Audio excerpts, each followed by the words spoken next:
Bismillahirrahmanirrahim. Assalamualaikum warahmatullahi wabarakatuh. Selamat pagi semuanya. Salam sehat. Waalaikumsalam warahmatullahi wabarakatuh. Selamat pagi, Waalaikumsalam Pak. warahmatullahi wabarakatuh, Pak.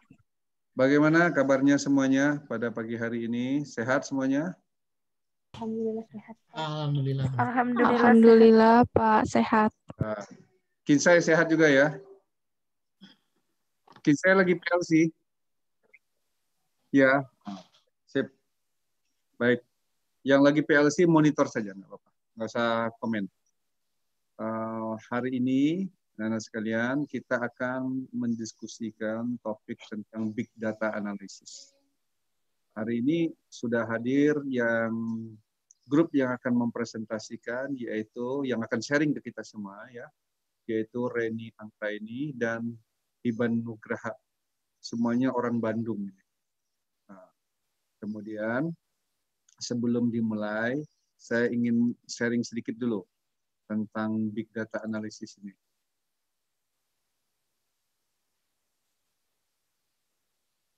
Mari kita lihat ya, sebentar.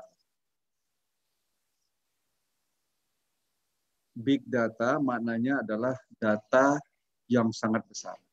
Di mana data itu tersimpan sangat besar ini, tentulah saat ini tersimpannya di server atau yang kemarin itu kita sebut sebagai cloud, ya, cloud. Nah, yang penting adalah data yang tersebar itu kan bisa kita akses. Yang kedua, bagaimana data yang besar itu, ya, data yang besar itu bisa kita gunakan untuk kepentingan kita dalam berbagai hal. Misalkan kepentingan dalam hal membuat keputusan tentang macam-macam. Kita lihat di sini, big data, maksudnya data yang besar ini, is the term used to refer to the study and application of data sets. Ini adalah suatu terminologi yang digunakan untuk mempelajari dan aplikasi dari sekumpulan data that are too complex, yang sangat kompleks datanya, for the traditional data processing application software to adequately deal with. Jadi software tradisional itu tidak mampu lagi untuk mengolah data yang begitu besar sekali ini. Bayangkan ya, data anak-anak bisa akses misalkan di Google macam-macam data, begitu kan? Macam-macam data. Nah, sehingga kalau di Google itu kan bisa bertanya juga ya ke Google untuk menanyakan beberapa hal lewat voice gitu ya, lewat tulisan atau diketik bisa, voice bisa. Nanti dia bisa akses berbagai macam data. Tapi itu belum cukup sebenarnya. Yang kita pentingkan adalah bagaimana menganalisis berbagai data yang besar sehingga bisa digunakan untuk membuat keputusan. Big data challenges include bagaimana tantangannya ini ya, capturing data, mengambil data tersebut ya. Kemudian data store, menyimpan. Data analysis, menganalisisnya. Search, mencari. Ya, bisa di-retrieve ya, bisa dicari, didapatkan ulang. Sharing, men-sharingnya, mentransfernya, memvisualisasinya, querying, dibuat suatu program gitu ya. Updating, bisa di-updating. Information privacy, termasuk data-data besar itu harus juga bisa di-privacy. Jangan sampai bisa di-crack atau di-hacker orang lain. And data source, dan sumber-sumber data. Big data was originally associated with the tricky. Apa konsepnya dari big data? Volumenya besar, variasinya banyak, velocity, jadi artinya kecepatan dalam hal mengakses data. Kalau kita lihat ada gambar di sini ya, big data. Validity pertama. Validity itu bagaimana data ini valid. Kalau sekarang itu kan lawan dari valid itu adalah hoax, begitu ya, data hoax. Tersebar itu, ada data yang valid, ada juga validity, data quality, terus kemudian governance tertata dengan baik, master data dan master data management secara masif, secara besar ya. Yang kedua variability, variabilitasnya banyak, Artinya berbagai macam kategori data itu banyak sekali. Ini kaitannya dengan dynamic, jadi bisa berkembang setiap saat, evolving behavior in data source. Bagaimana perilaku dari data source. Kemudian venue. Venue ini distribute heterogeneous data from the multiple platform. Artinya bisa diakses dari berbagai macam platform. Nah, platformnya apa? Bisa desktop, laptop, handphone, bisa misalkan tablet, ya, bisa berbagai macam platform. Vocabulary, ini yang lainnya. Data, model, semantic that describe data structure, vocabulary. Ya, kumpulan dari berbagai macam knowledge lah, begitu ya. Vagueness, ini confusion over meaning of the big data and tool usage. Jadi penggunaan tool dalam rangka untuk supaya bisa meng-capture data itu dengan benar. Value. Ya, tentu sekali data big data ini ada yang sifatnya sampah, begitu ya. Tapi ada juga yang mempunyai value bernilai. Nah, ini perlu kita bisa menganalisis big data ini supaya bisa memberikan value kepada kita. Veracity, data accuracy, ketepatan dari data itu. Variety, different type of data. Tipe-tipe datanya macam-macam. Ya. Velocity, the speed and which data is generated. Kecepatan yang berhubungan dengan pengeneritan dari data itu. Meng-create data tersebut kita perlu cepat. Volume ini kaitan dengan jumlah datanya. Nah, berapa besar data itu ya? Saya belum cek berapa jumlah data di internet. Mungkin saudara juga bisa cek berapa jumlah data di internet. Mungkin sangat banyak sekali ya. Susah menghitungnya jumlah data itu. Jadi misalkan saudara-saudara itu memposting sebuah kegiatan, nah itu sebuah data. Dan postingnya di mana? Ini posting di mana? Hari ini suka posting kegiatannya, misalkan posting di mana? Di Twitter, Pak. Nah, misalkan di Twitter. Itu sebuah data. Jadi menuliskan sesuatu sebuah data. Jadi bisa image, itu bisa juga voice. Itu bisa data. Kalau Hiban di mana posting datanya? TikTok ya, Hiban? Enggak, Pak. Sama Twitter juga, Pak. Oh, Twitter ya. Hiban punya TikTok nggak? Enggak, Pak. Nggak punya, harus bikin. Harus bikin itu. Nanti kita ini sedang ada perlombaan, ya, perlombaan untuk membuat sebuah video yang akan dikompetisikan. Total hadiahnya 1 juta. Sudah baca suratnya dari Kaprodi D4LB? Sudah pada baca belum? Belum ada sampaikan. Belum sampaikan. Enggak, Pak. Ya? Sudah kan lewat Enggak ada, Pak. Lewat KM. Ada kompetisi. Ada Hadiah 1 500.000, kemudian nomor 2 nanti 300, juara 2, juara 3 200, yaitu bagaimana saudara bisa mempromosikan prodi D4FB video kurang lebih 1 menit, paling lama 2 menit, ya. Kemudian nanti di IG, kemudian juga TikTok. Nah, ini yang paling banyak nge-like-nya nanti itu juara.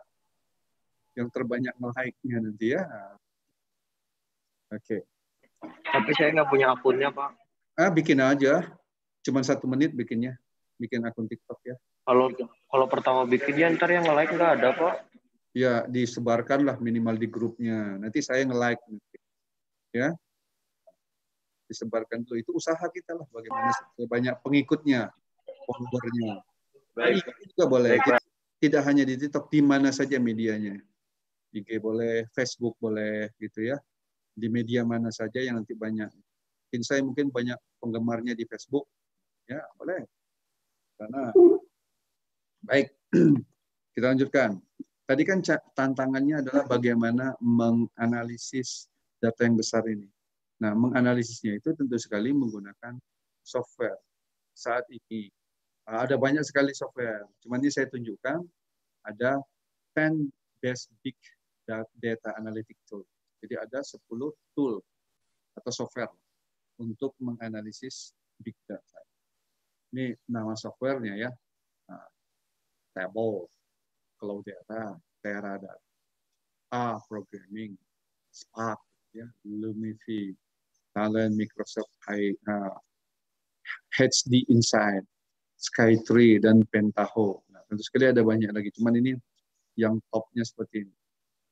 Tentu sekali bantuan dari tool Big Data Analysis ini akan bermanfaat, misalkan bagi perusahaan apa manfaatnya? Siapa yang tahu bagi perusahaan? Perusahaan bisa menganalisis data ini tuh untuk manfaat bagi perusahaan apa manfaatnya? Coba Hiban, manfaatnya apa Hiban? Perusahaan apa aja, misalkan begini. Nah, perusahaan mie instan, gitu Hiban ya. Dia bisa mengolah data big analysis yang ada, misalkan data yang ada kan anak-anak muda ke bawah lah begitu ya, yang suka makan mie instan itu. Misalkan dia bisa mengolah datanya, mengambil dari Twitter, dari IG, dari Facebook. Tiga ini kan ada banyak data, dia bisa capture datanya, kemudian dia analitik. Manfaatnya untuk apa Hiban?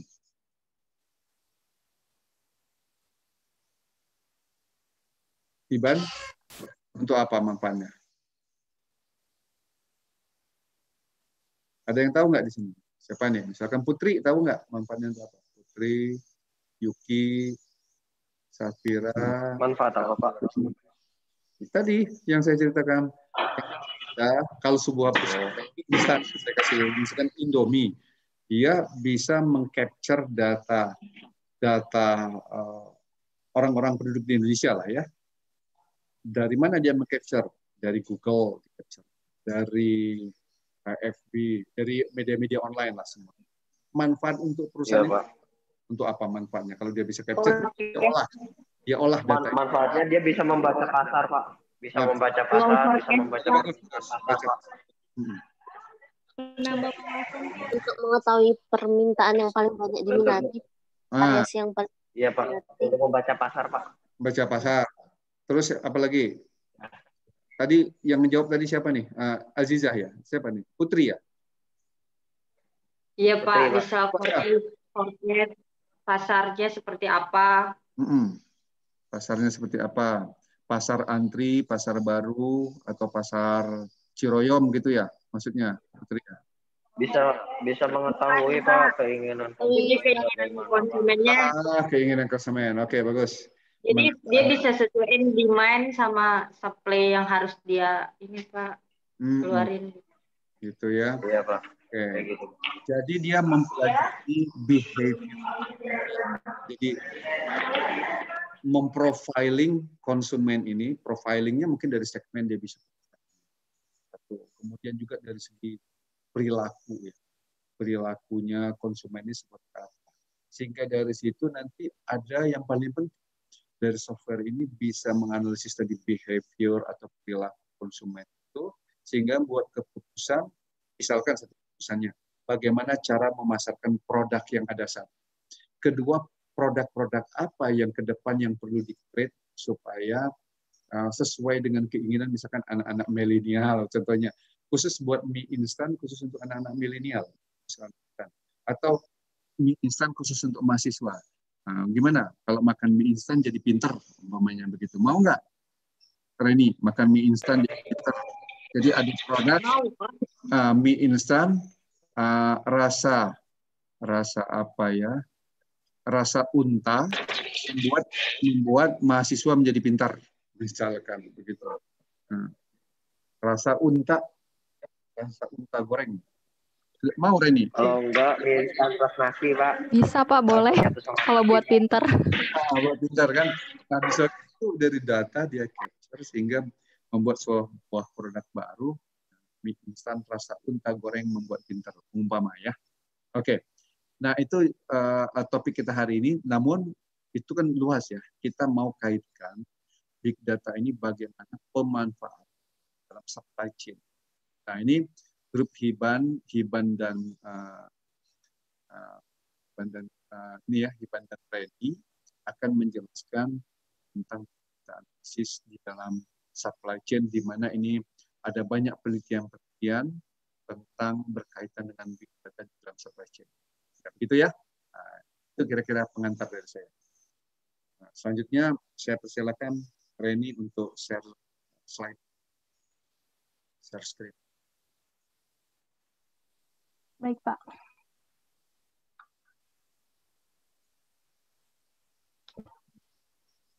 Baik, Pak. Bisa dimulai, Pak.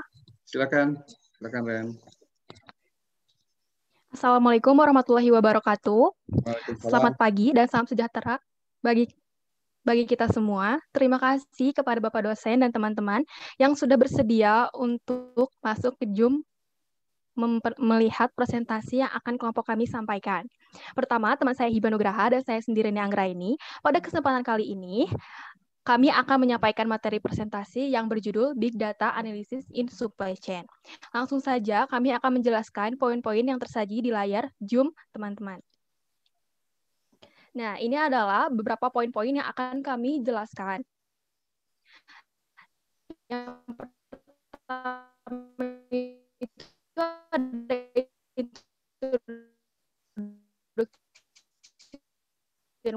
what is big data, importance of big data, source of data in supply chain, potential of data in and big data analysis, opportunities for big data analysis in supply chain, and application of big data analysis in supply chain, data analysis for supply chain, conclusion, and future work. Nah, saya akan menjelaskan apa sih big data. Tadi Bapak beberapa apa sih big data in analysis in supply chain itu. Big data adalah pengumpulan dan penggunaan sumber untuk membuat keputusan yang lebih baik. Big data bisa dibilang sebagai sebuah konsep tentang kemampuan kita untuk mengumpulkan, menganalisa, dan mengerti jumlah data yang Reni ininya ya, apa itu namanya? Hiban? Halo Hiban? Ya, Pak. Mungkin kesulitan dari sinyalnya ya. Suaranya tadi agak kurang bagus ya, Reni ya. Sekarang sudah masuk lagi, Reni. Oh iya, Pak. Iya, ya. Tadi suaranya... Iya, Pak, suaranya putus-putus, Pak. Suaranya putus-putus. Bisa diulangi lagi, Reni? Pak, tadi jaringannya, Pak. Iya. Iya, bisa, Pak. Saya mulai dari big data, ya. Atau dari awal, Pak? Ya, sudah dari situ. Dari big data. Oke. Oke, baik, Pak. Big data adalah pengumpulan dan penggunaan informasi dari berbagai sumber untuk membuat keputusan yang lebih baik. Big data bisa dibilang sebagai sebuah konsep tentang kemampuan kita untuk mengumpulkan, menganalisa, dan mengerti jumlah data yang cukup besar yang datang setiap harinya. Nah, bagi kalian teman-teman melihat di layar Zoom kalian, ini adalah big data menurut Gartner 2012, high volume, high velocity, and or high variety information asset that demand cost-effective, innovative form of information processing that enable asset insights, decision making, and process automation. Artinya, aset informasi bervolume tinggi, berkecepatan tinggi, dan atau sangat beragam yang menuntut bentuk pemrosesan informasi inovatif yang hemat biaya, memungkinkan peningkatan wawasan, mengambil keputusan, dan otomatisasi proses. Nah, selain itu, Big Data has been defined with the 3 VIs concept by Lenny. Big Data telah didefinisikan dengan 3 V oleh Lenny 2021. Yang pertama itu ada volume, yang kedua itu ada velocity, dan yang ketiga itu ada variety. Yang pertama itu volume. Volume di sini yaitu kumpulan data di mana saat ini merupakan atribut yang signifikan, karena kumpulan data tersebut dianggap di luar ruang lingkup dalam hal teknik manajemen. Artinya, perusahaan perlu memproses volume data yang cukup besar untuk big data dengan database tradisional yang berlaku. Nah, untuk yang kedua itu ada velocity. Velocity itu adalah kecepatan. Maksud di sini adalah kecepatan pengumpulan data dengan peningkatan aksesibilitas internet di seluruh dunia, dan integrasi mesin dan proses dengan internet, dan teknik pengumpulan data terpusat atau kecepatan pengumpulan data yang terus meningkat. Dan yang ketiga itu ada variety, yang artinya variasi.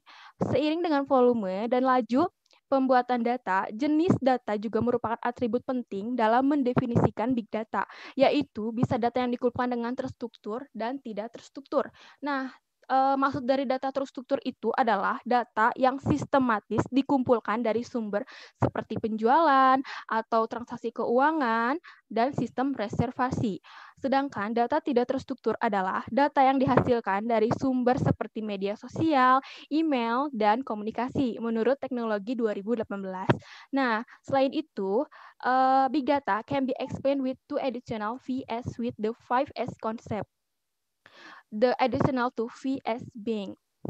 Nah, definisi linear tradisional, big data dapat dijelaskan dengan 2 V tambahan, dengan konsep 5 V, 2 tambahan V, yaitu yang keempat itu ada veracity, dan yang kelima itu ada value.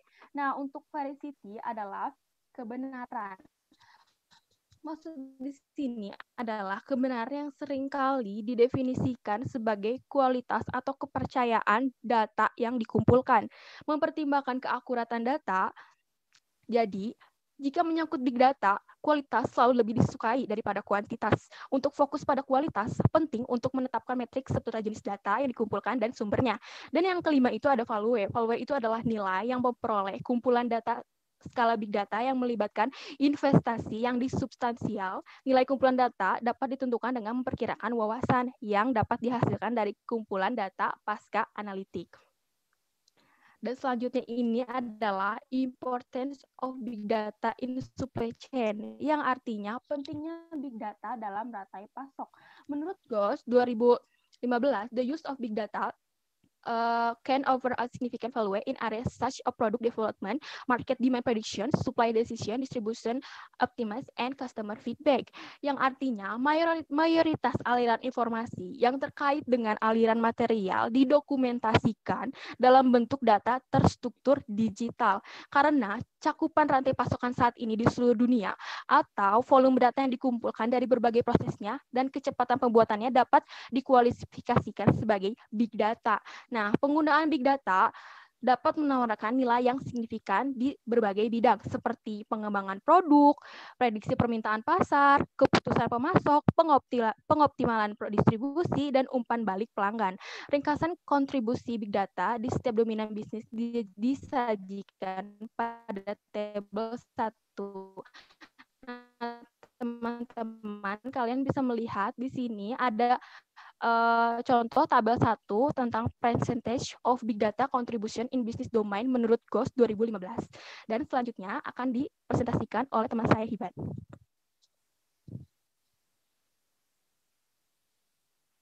Kemudian yang ketiga itu adalah source of data in supply chain, itu adalah misalnya a total of 50 mainstream source of big data across the supply chain were constructed for visualizing the classification of source into structured, semi-structured, and unstructured data in relation with the velocity and value of data generation for each, as shown in figure 1. Nah, di dalam sini tuh ada, di dalam big data itu di seluruh rantai pasokan dipertimbangkan untuk memvisualisasikan klasifikasi sumber menjadi 3, yaitu data yang struktur, semi-struktur, dan tidak struktur dengan kecepatan dan volume pembuatan data untuk setiap sumber seperti yang ditunjukkan pada gambar 1.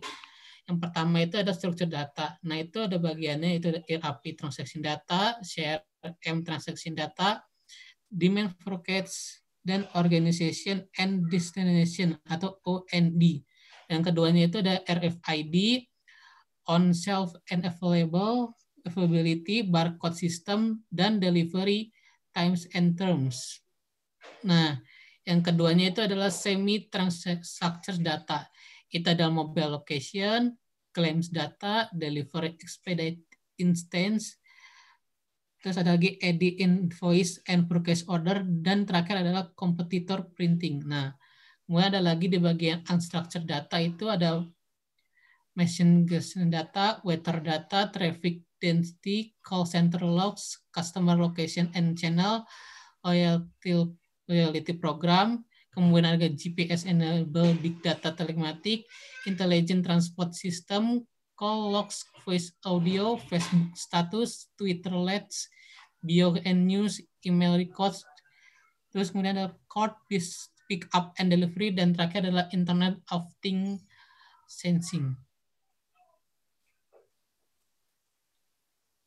Yang keempat adalah potential of big data and big data analysis. Yang dimaksud ini adalah hal ini terbukti bahwa strategi yang jelas dan sistematis menunjukkan data analisis data dapat memberikan return on investment yang baik. Area dalam supply chain seperti pemasaran, pengadaan, transportasi, pergudangan dapat dimanfaatkan oleh big data analysis.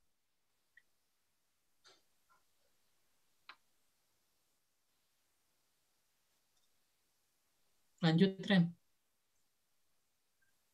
Yang kelima ini adalah analisis opportunity for big data analysis in supply chain. Yang artinya peluang untuk big data analysis. Reni, saya stop dulu. Mundur satu slide lagi tadi. Oh, mundur. Ini, Pak. Coba Hiban jelaskan dulu yang tab figur 2 ini.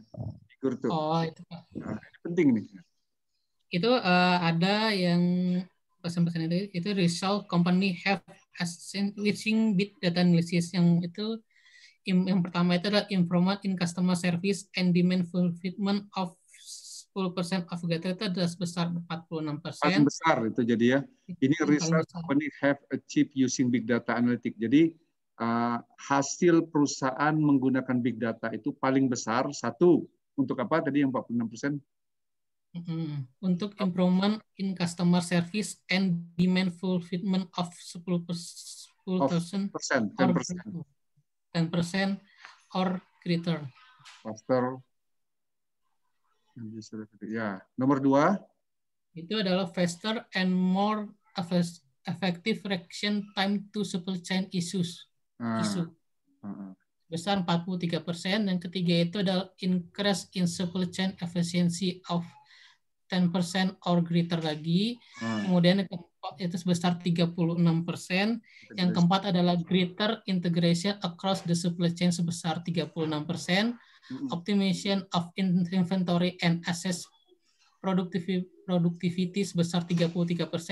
Kemudian lanjut lagi ada more effective SNOP process and UP process and decision making sebesar 32%, improve cost to serve sebesar 28%, ada lagi better customer and supplier relationship sebesar 28%, improvement in customer service and demand fulfillment of less than 10% sebesar 27%, ada lagi increase in supply chain efficiency of less than 10% sebesar 26%, kemudian improvement in demand-driven operation sebesar 20%, dan terakhir ada short order to delivery cycle time sebesar 14%. Oke. Nah, untuk yang kelima ini adalah opportunity for big data analysis in supply chain, yang artinya peluang untuk big data analysis di supply chain. These various elements and their interrelationship are significant for complexity occurring in a system. The characteristic of complexity need to be considered for understanding its impact. The key characteristic of supply chain complexity are in next slide. Jadi, berbagai elemen ini keterkaitannya penting untuk kompleksitas yang terjadi dalam suatu sistem. Karakter kompleksitas perlu dipertimbangkan untuk memahami dampaknya karakteristik utama dari kompleksitas rantai pasokan. Nah, ini adalah arus informasi sekarang yang terlihat seperti pertukaran simultan, terutama melalui pertukaran elektronik antara semua mitra rantai pasok. Rantai supply terdiri dari banyak bagian atau elemen dari berbagai jenis. Nah, ini adalah salah satu elemen dari berbagai jenis yang dihubungkan satu sama lain secara langsung atau tidak langsung. Yang pertama itu adalah number of supply chain entities, yang artinya jumlah entitas rantai supply. Semua entitas berbeda dari rantai supply perlu dipertimbangkan. Menghitung data dari banyak entitas semacam itu bisa jadi sulit karena data yang dikumpulkan meningkat dengan bertambahnya jumlah entitas yang dipertimbangkan. Yang kedua itu ada diversity, yang artinya perbedaan. Rantai pasokan dapat diklasifikasikan menurut homogenitas atau heterogenitas. Dan yang ketiga itu ada interdependensi, yang artinya saling ketergantungan.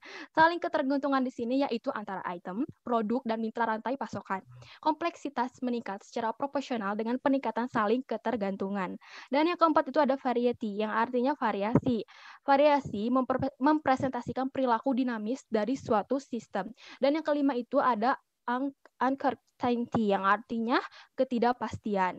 Nah, ketidakpastian dalam rantai supply terjadi karena kurangnya pengetahuan tentang keseluruhan sistem atau entitas tertentu. Kompleksitas rantai supply meningkat dengan meningkatnya ketidakpastian.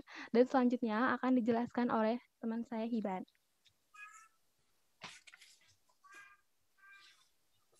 Kemudian yang keenam itu adalah application of big data analysis in supply chain. Itu menurut sebuah artikel yang diterbitkan oleh Computer World, yaitu memprioritaskan pengembangan strategi analitik big data akan membantu organisasi Anda mengatasi tantangan rantai pasokan ini dengan memanfaatkan big data dan analitik data besar.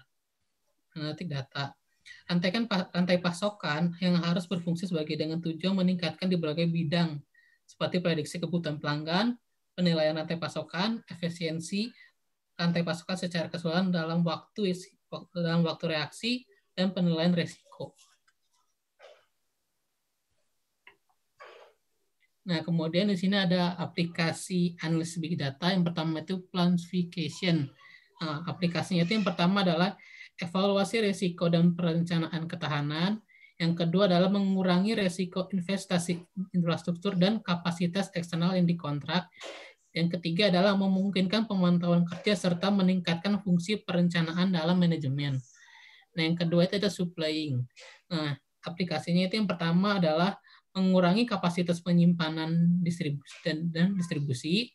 Yang kedua adalah mengaktifkan lebih banyak jaringan pemasok yang berfokus pada kolaborasi pengetahuan sebagai nilai tambah dari sekedar menyelesaikan transaksi. Yang ketiga adalah mencapai level granular pada pola pengadaan penggabungan. Yang ketiga adalah production. Yang pertama itu adalah intelijen pasar untuk usaha kecil dan menengah. Yang kedua adalah kelompok terbesar dari data yang terkait dengan kemampuan penginderaan otomatis, konektivitas, dan kecerdasan untuk penanganan material dan aplikasi sistem pengemasan berkembang. Yang ketiga itu adalah mendapatkan kembali ketersediaan kapasitas waktu nyata dan memberikan respon yang lebih cepat dan inventaris dikelola oleh vendor. Yang keempat ada distribution. Nah, itu yang pertama adalah penentuan perutan yang optimal. Yang kedua adalah optimasi rute waktu nyata, verifikasi alamat, penjemputan, dan pengiriman berbasis keramaian dan kecerdasan lingkungan. Yang ketiga adalah meningkatkan ketelurusan rantai pasokan. Yang keempat adalah optimalisasi rute pengiriman secara real time. Yang kelima adalah perkiraan waktu tunggu berdasarkan kondisi waktu lalu lintas cuaca. Yang ke-6 yaitu variabel biaya marginal waktu nyata untuk saluran yang berbeda. Yang ke-7 adalah mengoptimalkan proses manufaktur manajemen rantai toko dan logistik manufaktur. Yang terakhir adalah mengurangi waktu tunggu dan meminimalkan biaya dan penundaan serta gangguan proses. Yang kelima adalah retur. Yang pertama itu aplikasinya pengurangan penggantian pengemudi, penugas pengemudi, dan menggunakan analisis data sentimen. Yang kedua adalah manajemen loyalitas pelanggan, peningkatan pelayanan, dan inovasi produk berkelanjutan. Yang ketiga ialah manfaat bagi pemerintah, misalnya perencanaan kota dan perusahaan, misalnya iklan dilokalkan dan peruntukan yang dioptimalkan. Yang keempat adalah menciptakan tampilan terintegrasi dan interaksi pelanggan dan kinerja operasional memastikan kepuasan pengirim dan penerima. Yang kelima adalah teknologi membuat akses yang pemahaman data pelanggan menjadi lebih layak sebelumnya. Karena big data memungkinkan penginderaan terhadap perilaku sosial. Yang keenam yaitu mengakses dan memahami data pelanggan karena big data memungkinkan penginderaan perilaku sosial. Yang terakhir adalah mengetahui persepsi pelanggan terhadap produk dan layanan yang ditawarkan dan menemukan karakteristik mereka yang tidak dapat diobservasi. Nah, kemudian adalah tantangan challenge in adopting big data analysis for supply chain.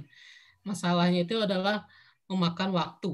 Nah, faktor-faktor yang seperti volume big data itu adalah kompleksitas rantai pasokan dan tujuan interpretasi untuk kumpulan data bersama dengan faktor-faktor eksternal yang kurang aksesnya ke data kontribusi dan membuat proses analitik memakan waktu. Nah, kemudian itu adalah tantangan teknisnya sebagai berikut, yaitu dengan data stability. Itu ialah masalah stabilitas data dianggap sebagai masalah teknis utama dalam proses penggunaan big data analisis dan di sistem apapun. Ketidakmampuan organisasi beralih dari database tradisional ke data indexing.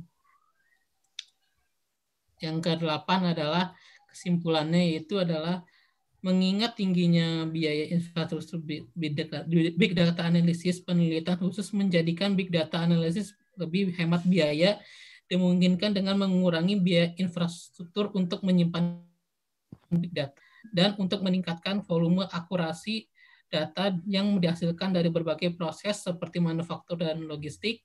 Diperlukan peningkatan akurasi sensor pada sistem fisik serta peningkatan teknologi integrasi di data di antara berbagai proses bisnis yang diperlukan dan dapat menjadi studi potensial selanjutnya untuk penelitian.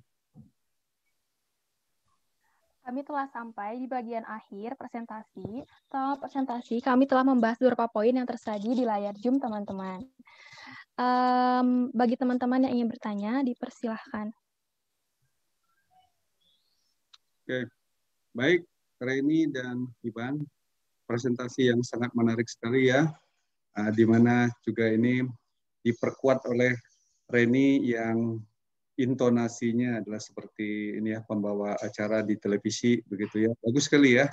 Nanti mudah-mudahan nanti kalau Reni kerja selain menjadi ahli logistik juga bisa menjadi ini, menjadi bagian informasi atau ya jadi reporter bola Pak. Menjelaskan di sebuah perusahaan begitu. Itu istilahnya apa? Amin, Pak. Marketing and communication ya. Nah, bagus sekali, komunikasinya sangat bagus. Oke ya, saya apresiasi sekali. Nah, silakan saudara sekalian, kalau ada yang ingin didiskusikan tentang bagaimana implementasi dari big data di supply chain management, silakan. Ada yang ingin diskusikan. Biasanya Kinsai suka bertanya ini.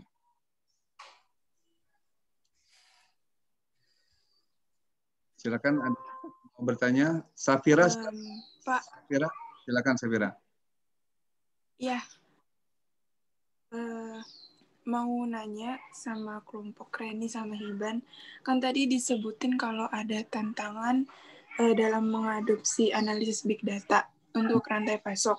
Itu kan ada 2, waktu sama stabilitas data. Nah, selain itu ada lagi nggak tantangan lainnya? Terima kasih. Silakan, Hiban. Langsung dijawab, Pak. Hiban. Silakan. Bentar. Tantangan itu ada banyak sih sebenarnya. Yang pertama itu adalah masalah privasi dan keamanan. Berbagai data di seluruh jaringan rantai pasokan merupakan faktor utama dalam mengumpulkan data dari berbagai sumber, menganalisisnya dan memberikan wawasan meskipun jaringan rantai pasokan regional atau global mungkin menghadapi kesulitan dalam berbagai data di berbagai sumbernya karena berbagai undang-undang privasi, keamanan terkait dengan berbagai data. Dan kurangnya data bersama dalam kasus seperti itu dapat mempengaruhi keakuratan wawasan yang mungkin dihasilkan oleh big data analisis. Yang kedua itu adalah masalah dan pengembangan investasi atau ROI. Volume dan variasi big data yang dikumpulkan menyulitkan untuk memperkirakan nilai data yang dikumpulkan. Melakukan analitik pada big data membutuhkan sejumlah besar investasi untuk membangun infrastruktur karena ketidakpastian nilai data, adanya peningkatan resiko atas pengembalian yang mungkin dihasilkan dari investasi pada infrastruktur tersebut. Oke. Jadi ada beberapa hal ya, Iban. Ini menarik sekali. Selain manfaatnya, tentu sekali ada tantangannya. Tantangan dua yang disampaikan di sini adalah waktu ya. Waktu Iya, Pak. yang dibutuhkan untuk memproses. Nah, ini mungkin nanti makin canggih komputernya, komputer makin canggih dalam arti kata prosesor, artinya kecepatan pengolahan data dan sebagainya, jaringan internet juga dalam hal downloadnya ya, mungkin akan ke depan makin akan terkurangi, begitu ya, time consuming. Ini artinya butuh waktu kan. Yang kedua adalah data scalability ini apa? Artinya ininya ya, capacity-nya atau besarnya data tersebut ya. Besarnya data ini juga menjadi. Terus apalagi tadi investasi ya, investasi untuk infrastrukturnya. Iya, Pak. Betul. Dibandingkan dengan manfaatnya ya, jadi harus dihitung ROI-nya. Apalagi tadi? Masalah masalah privasi dan keamanan, Pak. Privasi dan keamanan ya. Mungkin ini bisa di hacker orang dan sebagainya, sehingga ini perlu suatu sistem proteksi security yang aman dari data itu supaya tidak bisa dibobol orang yang lain. Apalagi tantangan yang lainnya? Saya mau bertanya. Silakan, Vinsai, lanjut bertanyanya. Kan tadi membahas tentang keamanan ya, Pak. Nah, saya mau bertanya, kalau big data itu rusak, misalnya rusak setelah kena virus atau kena hacker gitu, Pak, apakah pemulihannya cepat atau bagaimana, Pak? Sama maintenance apa yang diperlukan untuk kita memegang big data itu, Pak? Kan sebenarnya maintenance juga kan dibutuhkan, Pak. Itu aja, Pak. Ada pemulihan sama maintenance. Reni, satu adalah bagaimana memprotek data tersebut. Yang kedua adalah maintenance, pemulihan. Kalau terjadi kena virus, bagaimana? Kena virus atau kena hacker itu pemulihannya bagaimana, kan? Yang namanya big data itu kan penting, Pak. Jantungnya perusahaan. Ya. Terima kasih, Pak. Ya, terima kasih. Reni bisa dinalar lah gitu ya, bagaimana memulihkan kalau terjadi kerusakan data. Sebetulnya maaf ya Kiceng, kalau misalnya salah. Setahu aku, perusahaan itu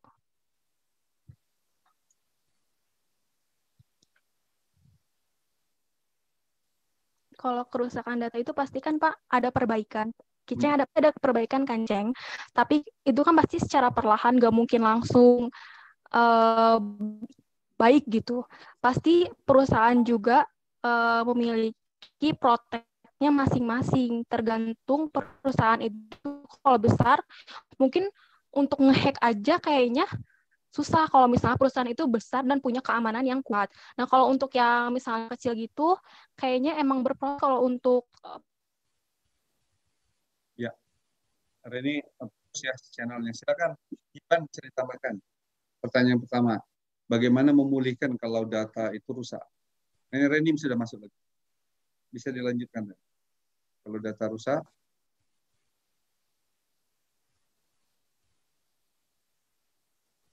silakan Reni. Kalau data rusak, sepertinya perusahaan juga bakal mengulang meretrun lagi kan Pak? Kalau misalnya datanya rusak, pasti perusahaan itu bakal ngeretrun atau memperbaiki kesalahan yang terjadi. Kesalahan besar itu kalau ada hack itu kan pasti mereka juga punya proteknya masing-masing ya. Kayak untuk melindungi data-data mereka, pasti ada perlindungannya.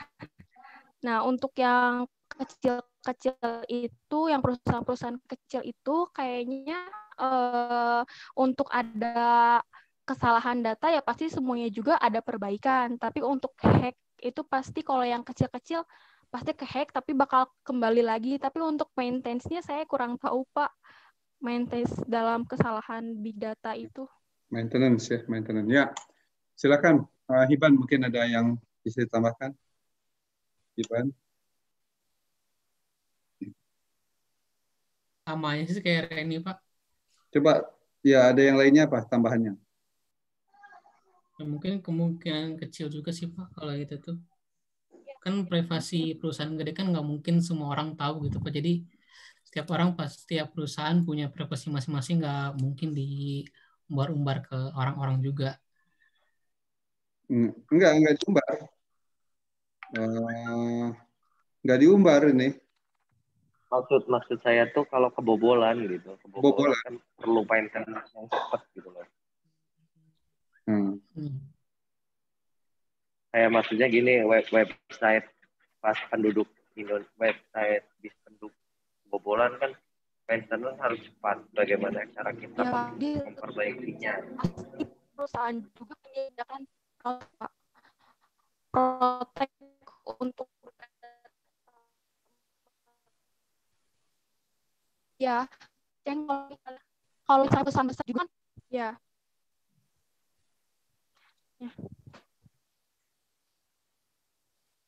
Ya, mungkin Reni, saya mungkin ada beberapa lah tanggapan begini. Pertama, terkait dengan kemungkinan untuk menghack data itu sudah banyak kejadiannya. Jadi bahkan suatu sistem kenegaraan aja, misalkan kita sering baca, misalkan Amerika, terutama ya, negara-negara Amerika itu ada situs-situs pentingnya itu bisa dibobol, bahkan dicuri. Kita lihat tahu bahkan security-nya yang tinggi juga. Misalnya kita tahu Israel itu ada data nuklirnya bisa dibobol oleh Iran, ya. Jadi dalam hal ini memang tidak ada di dunia ini yang bisa secure 100%. Secure 100%. Jadi istilahnya di atas langit ada langit. Jadi orang pintar begitu ya men-secure. Tapi dicari terus lagi bagaimana caranya bisa membuka. Nah, sehingga ini memang yang paling penting adalah bagaimana terus meningkatkan sekuritas atau memperbaiki, mengupdate terus security dari memprotek data tersebut dengan software baru atau yang sendiri perusahaan. Kejadian juga misalkan kalau di Poltek Pos itu kan adalah data website. Beberapa kali pernah website itu rusak. Jadi ada yang nge-hack, merusak. Sehingga ada data yang tidak terselamatkan. Nah, ini tentu sekali ada kesalahan, yaitu bagaimana dari supaya kalau misalkan sudah tidak bisa diselamatkan, apa yang harus dilakukan? Seharusnya data itu di-backup dari waktu ke waktu. Jadi ada backup-nya. Data itu di-backup dari waktu ke waktu sehingga jika terjadi kerusakan data, kita punya backup-nya yang bisa segera di-upload ulang ke sistem yang lebih secure. Di satu sistemnya di-secure, di-update terus, diperbarui terus supaya protek bagus. Kedua juga datanya mesti di-backup supaya kita punya cadangan data. Nah, sekarang begini, yang menjadi isu itu begini. Ada banyak perusahaan atau ada banyak ya yang menghack data publik dalam tujuan untuk dijual ke perusahaan. Misalkan WA ya, punya data banyak kan itu kan, dibobol akunnya, begitu akun pelanggan. Kemudian dijual ke pihak perusahaan. Tapi sudah di-profiling terus dijual. Jadi ada yang melakukan begini secara tersembunyi ya, membobol data-data Twitter, WA, FB dan sebagainya yang nanti dijual ke pihak perusahaan dalam rangka perusahaan untuk memprofiling pelanggannya itu tadi dalam rangka untuk tadi macam-macam kepentingan ya. Kalau perusahaan tadi nomor satu tadi adalah marketing ya. Kalau misalkan turun lagi ke slide 2 atau tadi bisa mundur manfaat secara umum ya di perusahaan, bisa mundurin lagi nggak kan slide-nya, slide 2 atau slide 3 belum bergerak ini Ren slide-nya. Di situ dikatakan bahwa nomor 1 yang tadi saya lihat itu nomor 1 kaitan dengan big data ini bagi perusahaan melakukan marketing atau pemasaran kan. Nah, itu sehingga kadang-kadang perusahaan ada banyak ya, dia tidak mengolah sendiri tapi membeli data itu dari pihak lain. Bisa mundur, Ren, bisa mundur.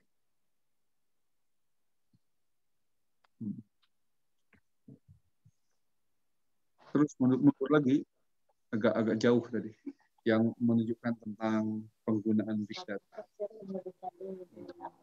Baik, begitu Kinsai, mengenai maintenance-nya, ini tadi seperti yang saya katakan, memprotek ya, protek, dan juga supaya jangan dibobol itu ya adalah mungkin teknis-teknis yang secara IT yang mungkin kita juga tidak begitu memahami ya.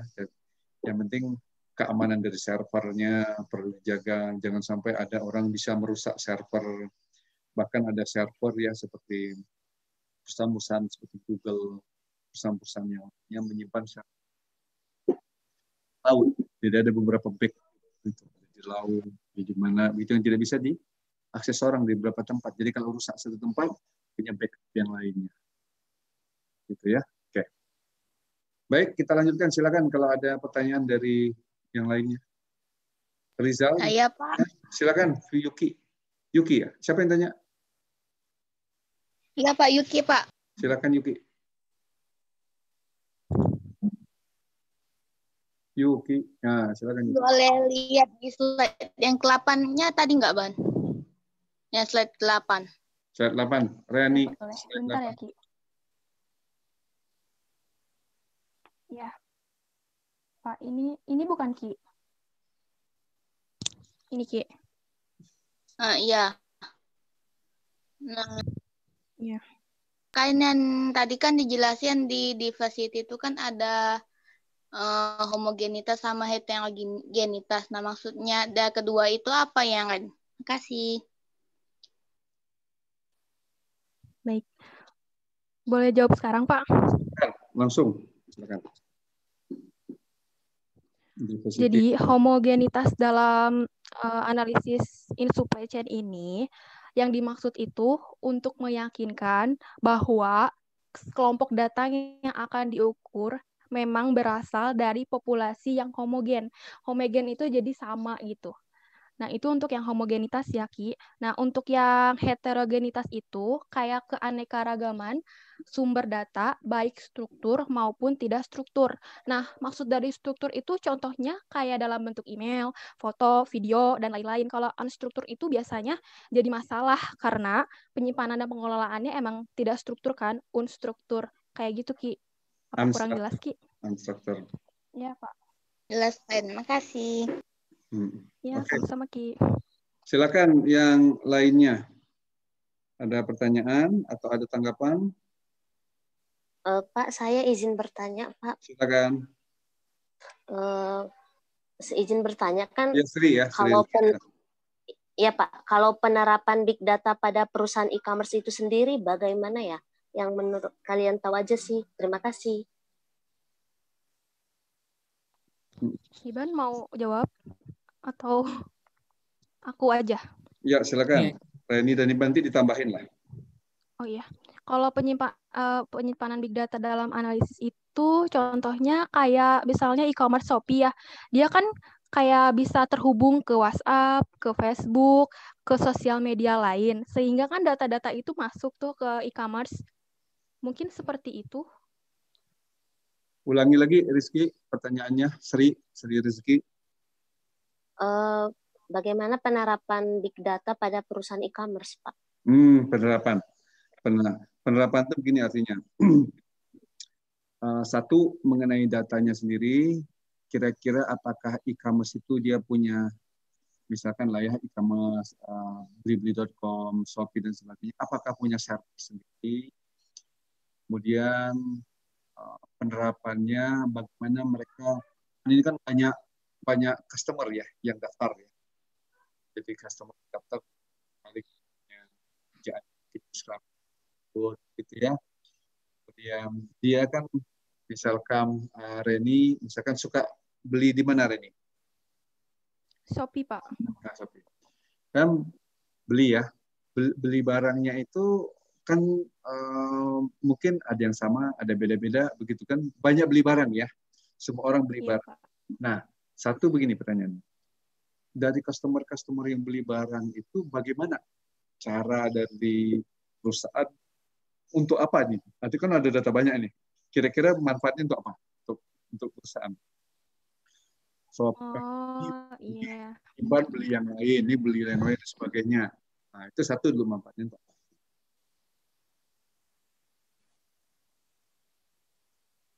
Kalau kayak data-data gitu kan, misalnya Shopee nih, kita mau ngirim barang ke customer, kan otomatis Shopee harus minta data alamat untuk terus pembayaran kayak gitu kan. Nah, untuk alamat itu sendiri kan itu berbentuk data. Yang kayak gitu kan, Pak ya? Ya, jadi bagus. Satu dari data alamat. Kalau perusahaan punya data alamat, dia dari data alamat itu penting untuk apa coba? Memprofiling apa? Untuk mempermudah proses pengiriman itu sendiri, Pak. Satu. Yang lainnya bagi perusahaan dipetakan untuk apa?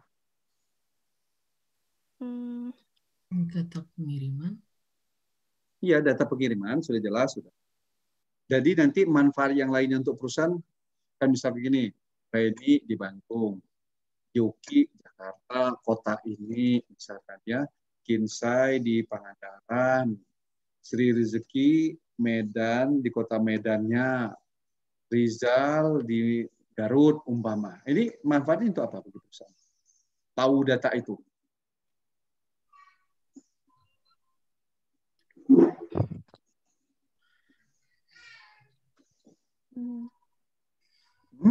Kan bisa diketahui begini, bisa dikelompokkan nanti pelanggan Shopee itu paling banyak. Iya Pak, pengelompokan.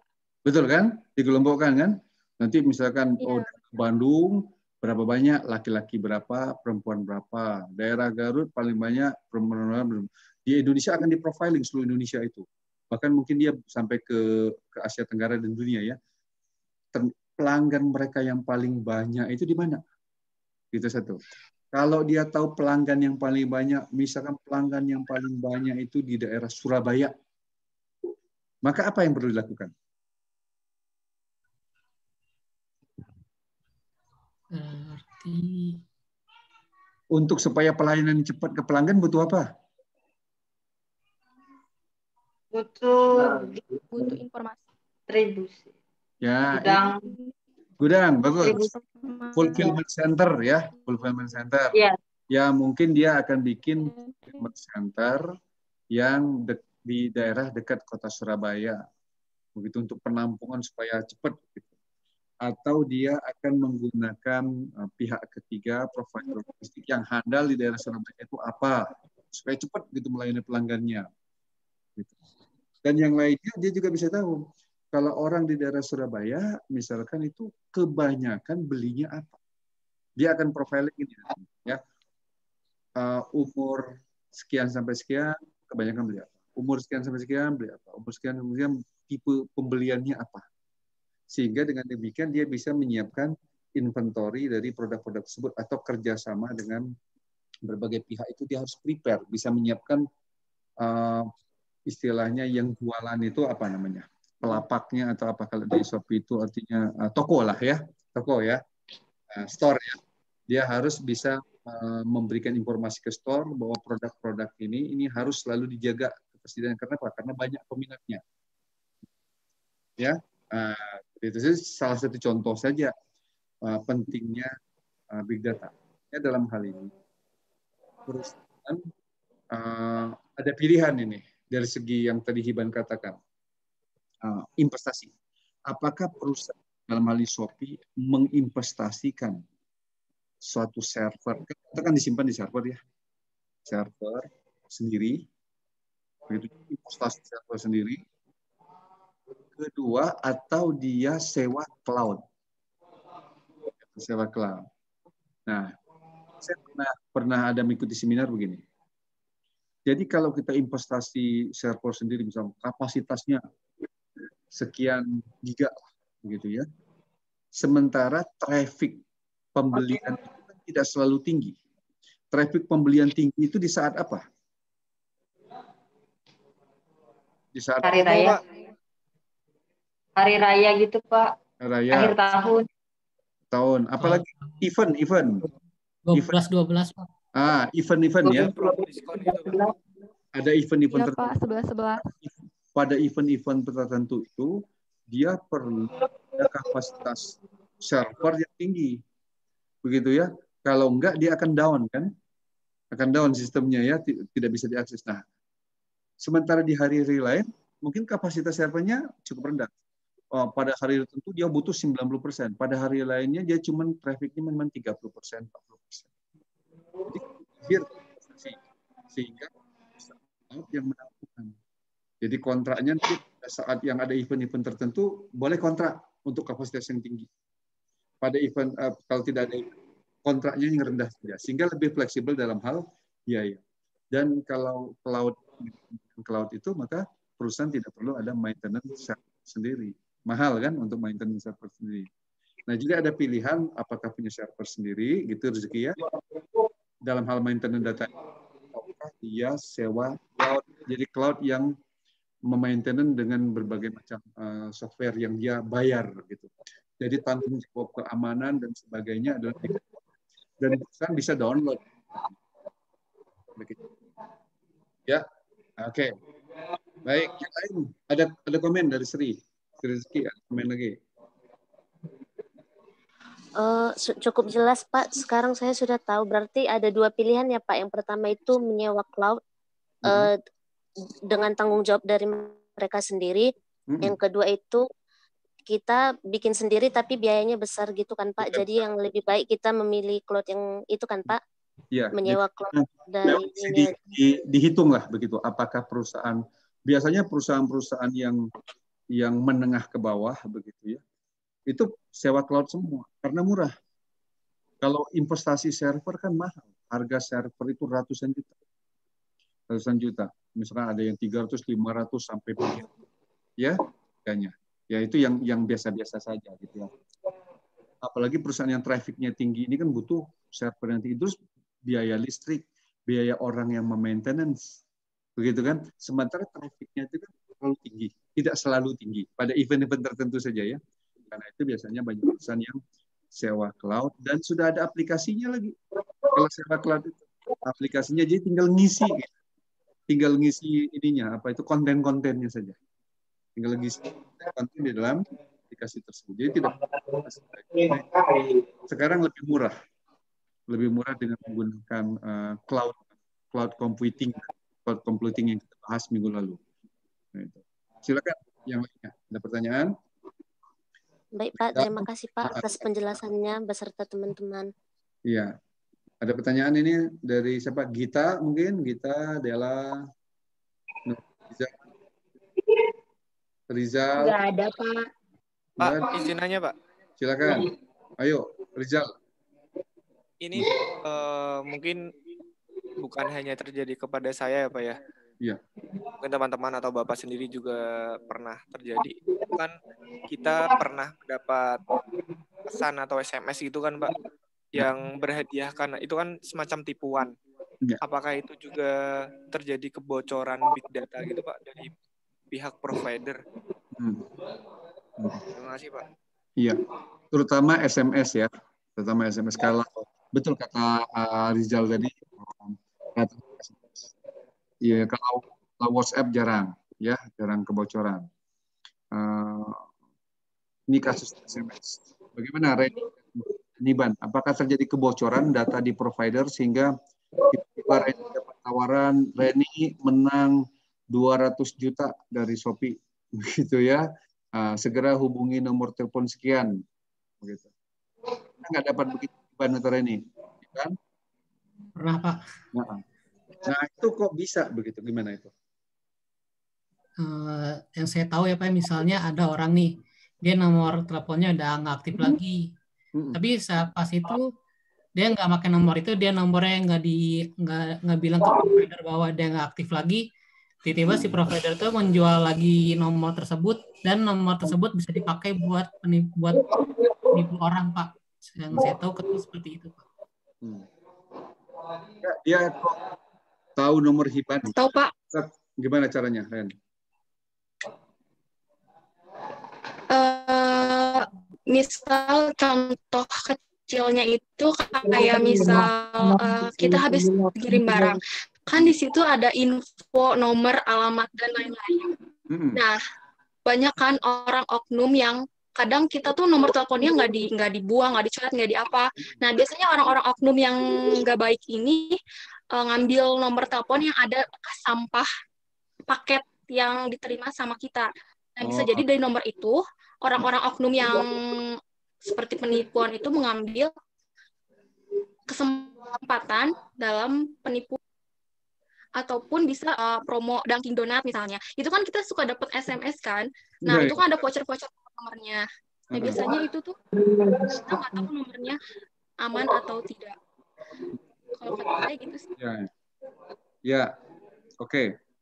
Nah, dan yang paling mungkin yang lain adalah ini kan penipuan ini kalau kita lihat kadang-kadang dilakukan oleh orang-orang luar negeri juga ya, pernah tahu misalkan dari Cina, ada dari negara Afrika, begitu ya, di mana dia juga lokasinya mungkin tidak berada di Indonesia, atau dia menggunakan software ya, software tertentu yang sifatnya pengirimannya masif. Kan dia tidak tahu namanya Reni atau Hiban gitu, dia cuma saudara memenangkan hadiah ini kan tidak spesifik, jadi dia coba-coba ke nomor-nomor acak saja begitu. Kan 0877 berapa di create aja begitu, kirim secara, nah bisa jadi seperti itu, bisa juga kata seperti Reni tadi, mungkin ada yang kita buang-buang sampah, kemudian nanti ada yang mengut gitu ya, nomor teleponnya, oh ini Reni, nomor teleponnya sekian, nah, itu spesifik nanti dia, ini Mbak Reni memenangi, Mbak Reni Anggraini nomor telepon sekian memenangi Honda Brio misalkan ya, Honda Brio. Silakan segera menghubungi nomor telepon sekian-sekian. Setelah dihubungi ya ini harus ada biaya transfer ke PPKP dan STNK misalkan 10 juta. Setelah itu mobilnya bisa diambil. Tahu nggak, Reni? Kalau ada nomor begitu, Ren? Ada, Pak. Ada ya? Emang ya. Kalau ada yang begitu 10 juta gini, mobilnya dikirim aja dulu ke rumah, nanti dibayar di rumah 10 juta. Ya. Silakan dikirim aja ke rumah, nanti ditunggu, nanti bayar. Nah, jadi sebenarnya seperti itu tadi, Rizal, kebocoran itu. Ada acak saja dia, ada juga yang memang memungut begitu ya, atau dari yang menghacker itu tadi data kita, jadi ada orang yang bisa menghacker data kita di Shopee, dia masalah, mungkin ada nama dan nomor telepon, atau di mana itu yang suka kita pakai itu, misalkan di Gojek dan sebagainya kan ada nomor telepon dah, ya, mungkin ada yang bisa membobol data di sana, sehingga dapat nomor-nomor telepon, kemudian digunakan. Nah, kalau itu spesifik, bisa ada nama orangnya, jadi kok tahu nama kita, begitu ya. Nah, itu security ya, sama security. Oke. Ya, silakan. Yang lain mungkin ada komen lagi.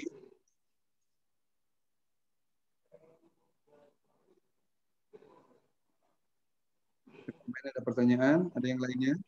Cukup, Pak. Cukup ya. Kadang-kadang gini, ada yang suka beli pulsa di toko-toko, suka nulis ya.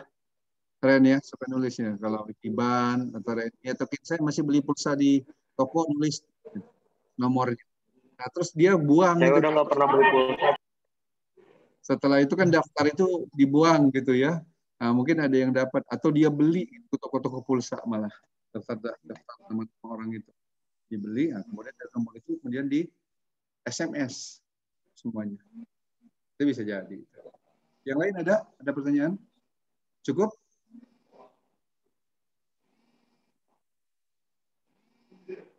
Kalau cukup silakan Reni dan Iban di close, kata-kata penutup silakan.